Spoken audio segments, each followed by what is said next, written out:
So how you feeling in general? How's life treating you, Life's treating me very well, etc.? etc. It's good. I mean, I think that like I feel like on the Bravo front all weekend long, I just feel like I've been talking to people or pondering or watching content about Wendy. And it's like this scandal has really just, I don't know, it's really just, I think it's captured a lot of people's attention. I don't think it's as big as Scandival. I don't know if we will ever see anything out of Bravo that's as big as that. But this one I feel like does have a bit of that shock factor that we haven't seen since then. Like this is a real, it's like a shocker. And what this scandal has going for it, as much as scandals have things going for them, is that much like Scandival, this one broke very early in the season. So I think Scandival, there have been like maybe 3 episodes that had already aired of that season. Yeah, And how then we does that spent the keep rest happening?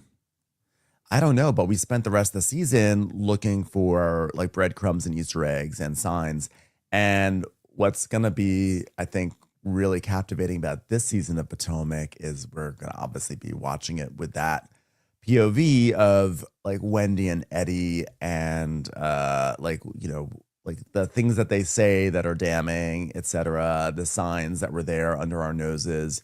So I think like I do think this one has the possibility to snowball in a little bit of a way, but it won't be as big as Scandival. Not that anyone's asking, but No, I don't I'm think it will be. I fascinated by mean, it. now that I've had some time to think about it, sit with it, I held space Mhm. for it. I sat with it. But now that I've sat with it, it's not that big of a deal. I don't think. Oh, okay. Well, I mean, look, it's a little insurance fraud. Sure, they faked a robbery, whatever. I don't know. I still believe it's happened so many times on Beverly Hills that they still haven't gotten caught. And I think the other scandals have been a lot bigger. You know, we've got the Jen Shaw thing. That was a huge one. You know, Yeah. Scandival, obviously. I think that this one is going to be a blip. I think she'll be able to come back from it. I think in the Bravo world, doing a little insurance fraud isn't that big of a deal. Team Wendy. Well, I mean, she will have to, I think, start doing when once everything plays out, there's gonna be the book, how I lost everything or whatever it is, Zen When, and then she'll go on the book tour, she'll do the I got caught up. This is what I've learned, and then she'll do motivational speaking. So I think that will be her path going forward. But I think what's different from this versus like Teresa or Jen Shaw, for instance, or Erica Girardi. Erica Girardi was a big one, but that was really more of a Tom scandal than an Erica scandal. But like there was already inklings about Tom, and the thing is, Jen Shaw was already like we are like, how does she support this business? Like this her Shaw squad, you know? She already seemed like full of bullshit as it was. And Teresa and Joe, I mean, come on, like they already had the thing where like Joe like crashed his car and then drank 5 shots of whiskey afterwards because he was so shaken up. Like there's already shadiness surrounding them. But this, much like Scandival, I feel like this one came out of left field and like surprise, like it shook our very idea of who these people were and are. And so that's why I think this one is like really fascinating, and I think it'll be really fun to track over the course of the season. Yeah, I mean, if you look at their money, I I think one of the reasons it's shocking is because they do seem to be living kind of within their means. I mean, I know there were a lot of Birkin bags, and people have posted clips of, like when she wore the Mugler dress, and someone was like, "Yeah, I hope she didn't return that yet." NECA was like, "I hope she didn't return that one." Little comments that are kind of housewives bread and butter comments that people make. Like there's always the housewife that her tags is showing the Sonia Morgan, and there's always that kind of thing. But I think aside from that kind of stuff, they seem to be living within their means. I mean, they live kind of far out of town, and they live in a house that I don't think is too ostentatious, really, in the housewives So world. I would like they're not like yes, they're not like super splashy. It's not like watching Stephanie's Shojai. However, I was watching a clip this morning on social media. Some lady got on to social media and she frosted a cake. Like the visual was just frosting a cake, but then she's explaining her theories on Wendy, which I was like, this is a great I hook saw because I'm that, watching to yeah. see it. You saw that same one? Yeah. It's like, wow, I'm like invested. I'm going to sit here for 4 minutes and see how this cake turns out, but I'm also going to listen to your theory. She was But you know doing what? weird things to the cake, right? It's like she was putting icing on it, and then what was she pouring? Caramel on top, and then she was pouring Yeah, icing on top again, and then yeah. caramel again. I mean, that's crazy. Yeah, whatever she's she doing was doing crazy. looked amazing, you know. I was in it to see like the way she worked that scraper. But she brought up something that is so, I think, important in terms of understanding this, which is she brought up a lot of different points. And the woman, she said she has African parents, and she brought in a lot of theories about like what it's like being raised with a very assertive African mother and the pressure that is to have grades, etc. But like that aside, she did mention, she has, Wendy has like 5 degrees, right? That comes with a huge amount of student debt. And then Eddie also is a lawyer, so that's going to have some student debt. So the truth is they probably have an enormous amount of debt that is in their life. Well, we knew And that because remember a couple of years ago, there was an article saying they're going to lose everything because they have all this debt and it's all student debt and, this and that. And so we've known that there's like crippling debt for a while. And we're wondering like, how are they doing it?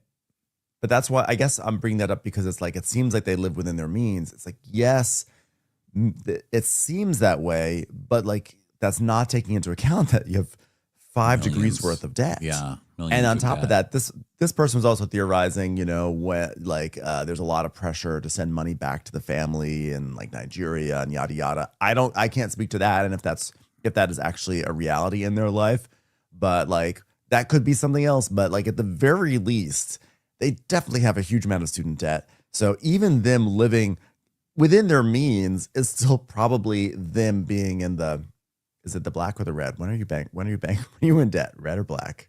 Whatever color it is. Because I lose on both of them in Vegas, so I'm not really sure. I don't. I think in the red is in debt. Yeah, they're in the red. Okay. That could be your new. I'm not going to comment on that because I don't know. That could be her new tagline. Just because I'm in the red doesn't mean I won't read you. I may be out of the red, but I'm still seeing Wed. Dr. Wendy. I don't know, but I'm calmed down from this whole thing, and I say nothing burger. I say free Wendy. Calm down. It was barely everyone. Anything. This is Ronnie America. Calm down. A little insurance? What's a little insurance fraud? I mean, come on, it's America. The goalposts have Let's get moved. over it.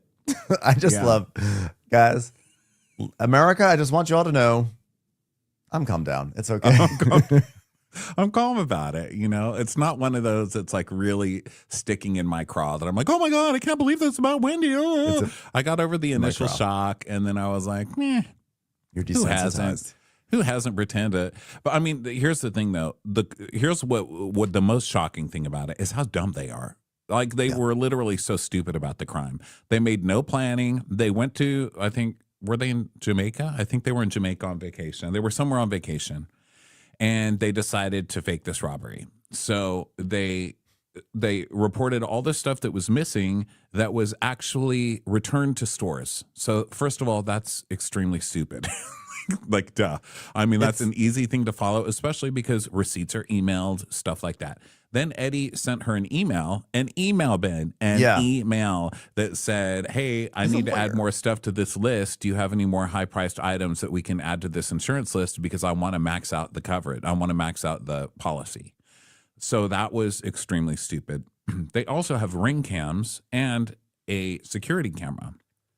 Nothing was on the ring cams. No one was in their house. There was no movement in their house. So instead, what they did was they bent up a screen from their Skylight or something, and they said that someone came in through the Skylight. So that's why they weren't on the ring cams. Okay, well, I hate those parachuting robbers. But don't you even watch like CSI or anything or Law and Order even? I mean, if someone came in through the screen light and stepped onto the toilet, there would be some kind of footprint or debris on the toilet. And the cops were like, that was a clean toilet. No one came in there. And when the cops came in to test it, they've got debris all over the toilet. So, I mean, just little things like that I would think that if you're going to do something for around $500,000, if you're going to commit that kind of fraud, that you would make some kind of an effort, well, like put a Roomba with a wig on and have it move around the house. Like a Roomba with a wig. Like do something to make the motion detectors go off. Stop talking about Shane Simpson.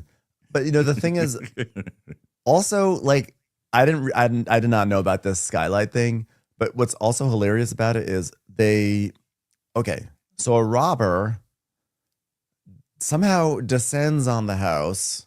Maybe a trebuchet flung him onto the roof from the woods.